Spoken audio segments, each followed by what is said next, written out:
బ్రతకడం గొప్ప కాదు, బాగా జ్ఞాపకం పెట్టుకోండి, చచ్చిపోవడం గొప్ప. ఎందుకో తెలుసా? బ్రతకడం ఎలాగైనా బ్రతుకుతారు. ఆకలి, దాహము, జీర్ణము ఈ మూడు ఉంటే మనిషి ఎలా అయినా బ్రతకచ్చు. వేళపట్టున ఆకలేసి కుడితి తాగినా జీర్ణం అయిపోతే, ఆవు తింటున్న మినప్పొట్టు తినేసిన జీర్ణం అయిపోతే ఇబ్బంది లేదు. దాహం వేసి ఏది తాగినా జీర్ణం అయిపోతే ఇబ్బంది లేదు, బతికేయచ్చు. చచ్చిపోవడం అంత తేలిక కాదు. మంచాన పడి తన మలమూత్రములను తాను విసర్జించలేకపోతే వాడు రోజు రోజు క్షణం క్షణం చచ్చిపోయినట్టే.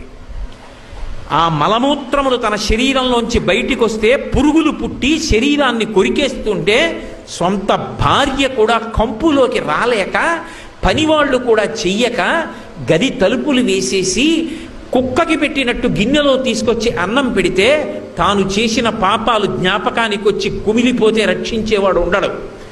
అనాయాసంగా వెళ్ళిపోవడం అంత గొప్పది. అది ఇవ్వగలిగిన వాడు శంకరుడు ఒక్కడే.